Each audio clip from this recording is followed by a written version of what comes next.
viciada em álcool. Tá. Você é dependente de álcool. É um alcoolista. O termo técnico é um alcoolista. Pessoa alcoólatra ou alcoolista. Você vai olhar o cérebro dessa pessoa, ela tem um aumento de atividade de uma região chamada de núcleo accumbente, que é o sistema de recompensa, quando ela detecta no ambiente alguma ideia que lembre a ela álcool. Então você pega um alcoolista, coloca aqui, bota uma máquina de ressonância magnética na cabeça. Você pega uma latinha de cerveja e bota na frente dela, o sistema dopaminérgico dela vai aumentar a produção de dopamina. Antes dela beber o álcool. Uhum. Esse aumento de produção de dopamina faz ela ter motivação para beber o álcool. Tipo bar, a pessoa que sempre bebe com ela. Isso é um gatilho para aumentar a dopamina e fazer a pessoa querer buscar aquela substância prazerosa. Eles viram que quando você mostra para pessoas que assistem pornô imagens de silhueta de mulher, silhueta de homens e tal, ocorre a mesma coisa. A dopamina da pessoa aumenta. Entendeu? Fazendo a pessoa buscar aquele comportamento de consumir.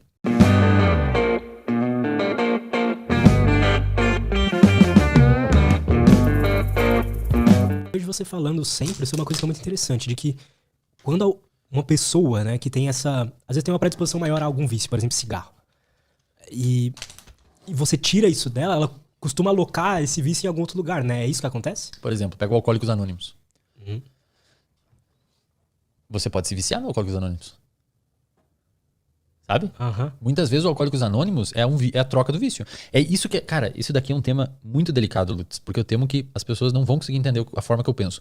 E não é porque as pessoas têm capacidade. Não, vamos falar, é importante, mas eu tô só sinalizando que é um tema delicado. Não é porque as pessoas, eu falo que a galera acha que eu tô subestimando eles. Não, eu tô me subestimando. Eu acho que eu não vou conseguir explicar o que eu quero dizer. Na minha cabeça tá tudo claro, mas eu não sei se eu vou conseguir traduzir isso em palavras pra vocês.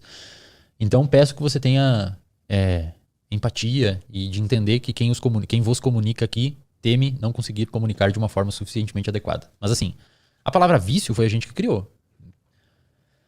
Não existe, tipo assim, o seu cérebro, ele não foi construído com a ideia da palavra vício já existente. O seu cérebro evoluiu, não existia a palavra vício na evolução das espécies, sabe? Então o seu cérebro evoluiu, ele simplesmente evoluiu. O que caracteriza um vício? Tipo assim, psicologicamente falando, a definição de vício. Comportamento, podemos caracterizar o vício como um comportamento que se você não fizer tem abstinência, ou que você precisa aumentar as doses daquilo para ter o mesmo efeito.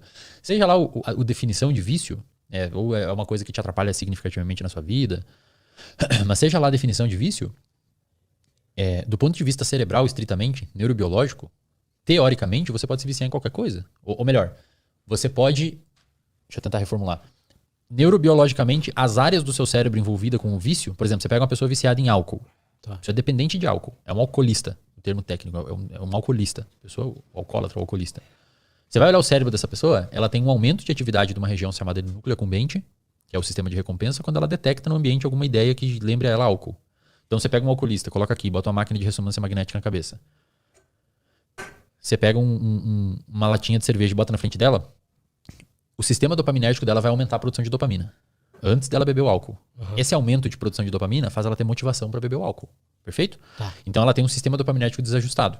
Quando ela vê o álcool, ela acaba tendo motivação para buscar o álcool. Ou ela vê coisas que lembram o álcool, tipo bar, a pessoa que sempre bebe com ela. Isso é um gatilho para aumentar a dopamina e fazer a pessoa querer buscar aquela substância prazerosa. Recompensadora. Então, a dopamina no alcoolista não é que está gerando, a dopamina está aumentando quando consome álcool. Na realidade, a dopamina está aumentando para a pessoa buscar o álcool. E, cara, uma coisa interessante é que a dopamina aumenta. O tempo é um gatilho também. Às vezes, chega final de semana, a sua dopamina aumenta com vontade de álcool. Porque você identifica que é final de semana. O contexto do final de semana pode ser um gatilho também. Total. Você acordou sábado e tal, você começa a vir aquela vontade de tomar uma. O sábado pode ser o gatilho. É muito louco. O dia pode ser o gatilho. A pessoa pode ser o gatilho. Uma casa, um ambiente pode ser o gatilho. Isso acontece com pessoas com problema com pornô também. Pessoas com problema com pornô, até tem um paper que saiu no braço da revista Nature mostrando se pornô pode ou não ser viciante, no sentido de dependência mesmo comportamental. Porque eles viram que quando você mostra para pessoas que assistem pornô imagens de silhueta de mulher, silhueta de homens e tal, ocorre a mesma coisa. A dopamina da pessoa aumenta. Entendeu? Fazendo a pessoa buscar aquele comportamento de consumir. Então, teoricamente, esse comportamento de você ativar o seu sistema motivacional frente a um gatilho externo, teoricamente pode acontecer com qualquer coisa. Inclusive com estudo. Ver um livro pode te fazer. Cara, ver um livro, ver alguém falando sobre um conteúdo, ver o título de um artigo, ver uma revista. Cara, aquilo pode aumentar tanto sua dopamina que você fica meio que... Você precisa daquilo, você quer aquela substância, que seria o estudo. Isso pode acontecer com corrida. Tanto é que quando você pede para pessoas se imaginarem, atletas profissionais se imaginarem correndo e tal, geralmente a dopamina deles aumenta pra caramba. Quando eles se imaginam no parque, no lugar, na academia. Caraca. E é louco, cara, porque existem indicativos que de fato isso pode ser comparado com vício. Porque se você pega um atleta profissional que treina com um volume muito intenso e muito grande, e essa pessoa lesiona, muitas vezes ela fica com o humor extremamente afetado. Vai ficar mal, às vezes até com comportamento depressivo. Então, essa parte, teoricamente, você consegue viciar em qualquer coisa. Teoricamente, você consegue fazer com que o seu comportamento fique dependente de alguma coisa. E na minha opinião, Lutz, a gente normalmente fala vício para coisas ruins, né? Agora, a pessoa workaholic, ela de certa forma trabalha 16 horas, 14 horas por dia com o negócio. Porra, um ultramaratonista que corre maratona de 100 km, literalmente caga na calça. Os caras cagam na calça, às vezes, pra não parar, pra não perder tempo. Lesiona e continua correndo com o dedo tudo fudido, cheio de bolha. Não é parecido comportamento atritoso. O cara tá se machucando, velho. Uhum. O cara tá se machucando, tá ligado? Ele tá perdendo saúde fazendo aquilo. E ele continua fazendo. Como se fosse um drogado, assim, atrás de uma super recompensa. Tipo, preciso. E, nesse sentido, o Alcoólicos Anônimos, olha como eu volto nos assuntos. O Alcoólicos, a galera fala sempre nos comentários que o Wesley faz uma volta, mas consegue voltar. Isso a gente chama de função executiva, depois eu falo sobre isso. Isso é muito bom, mano. Função executiva. Tipo, sabe o que eu faço? Quando eu começo um assunto, eu imagino, eu e as minhas paradas, né?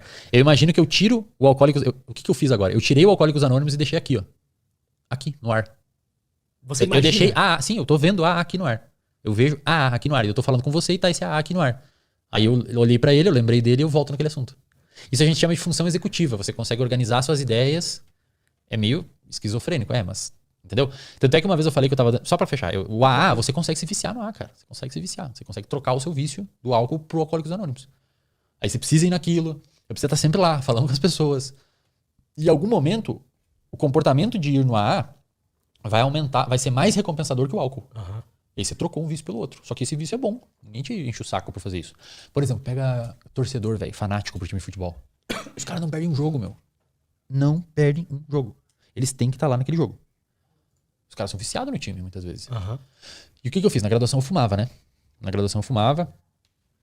Fumava cigarro, tal, fumava Marlboro vermelho. Bem no início da graduação. E aí eu comecei a correr. Mais pro final da graduação eu comecei a correr. E o que eu fiz? Eu basicamente troquei o vício do cigarro pela corrida. Por quê? Em algum momento, o comportamento de fumar estava impactando a recompensa que eu estava obtendo na corrida. Então eu corria e continuei fumando. Só que, cara, em algum momento eu não conseguia mais evoluir na corrida. E eu queria. Então eu me imaginava, eu assistia vídeo no YouTube dos caras correndo.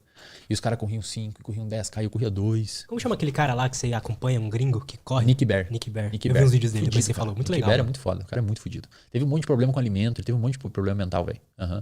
O exercício salvou ele. É muito massa. Que foda. E aí, tipo assim, eu vi os caras correndo, os caras correm 5, 10 km.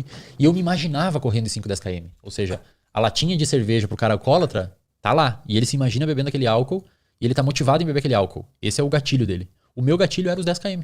Eu falava, porra, eu tô com muita vontade disso. Eu quero isso pra mim. É igual o cara com álcool. Eu quero isso pra mim. Eu quero beber aquele álcool. Ele tá com dopamina alta pra buscar aquela recompensa.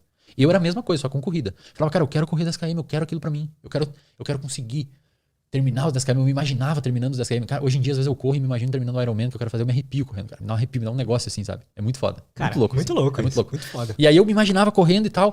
E uma hora eu comecei a ver o cigarro como nocivo.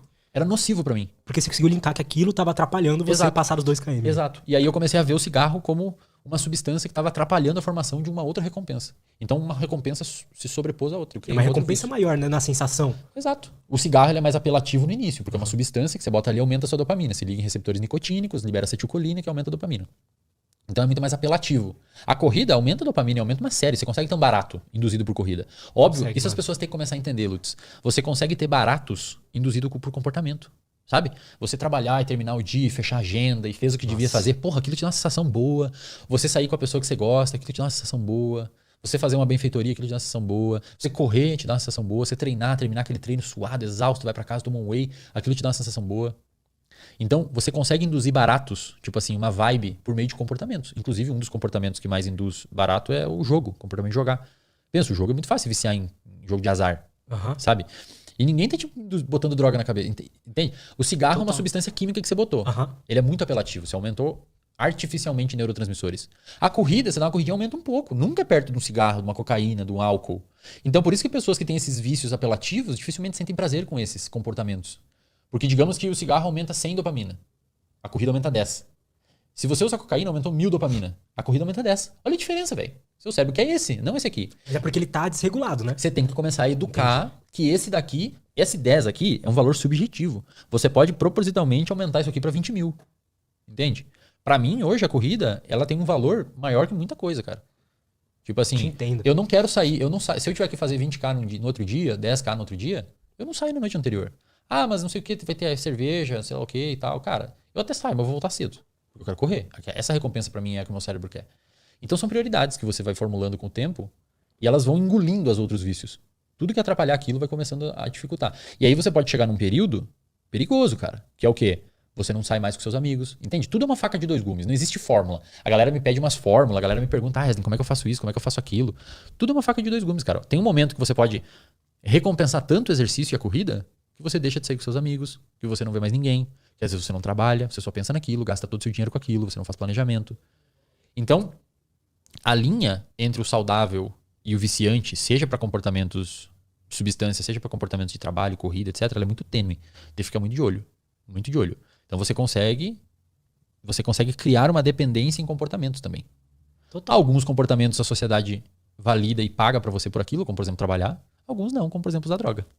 Mas teoricamente, um usuário de droga e um workaholic é o mesmo sistema que está operando dentro da cabeça dele. Não são sistemas diferentes, é o mesmo, a dopamina. Tem um cara chamado David Goggins, é um cara fudido. O cara saiu de sedentário para passar nos SEALs dos Estados Unidos, nos Rangers. Acho que ele é o único americano que passou nas duas tipo, tropa de elite de lá, sabe? Ultramaratonista, fez 100 barra, 1000 barra, uma vez, sei lá quantos mil abdominal, o cara parece um super-homem. Ele era num lado sedentário e obeso, e no outro ele era um ultramaratonista. Os dois sistemas desse cara, e nos dois, David Goggins, é a dopamina que tá atuando. É a mesma coisinha ali. Mesma coisa, só que tá direcionada pro lado diferente. E a questão é como, né, direcionar. Como? Pois é, aí que tá, cara. Você só vai conseguir direcionar a sua motivação pra corrida e não pro álcool, por exemplo, ou pro cigarro, se você souber os benefícios desse comportamento. O nosso cérebro não faz coisas que a gente não obtém benefício. Ah, mas eu sou altruísta. Cara, tem estudos mostrando que até quando você doa roupa, o seu sistema de recompensa ativa. Então você tá doando pra fazer bem pra outra pessoa ou pra se sentir prazer? Você pode estar tendo um comportamento egoísta. Provavelmente os dois. Provavelmente você tá doando pra ajudar e pra se sentir bem doando. E tudo bem, meu. Não tem problema nenhum. Os dois ganham. Mas aí que tá. O nosso cérebro, ele não faz coisas que ele não vê, que ele não vê recompensa. Muito difícil.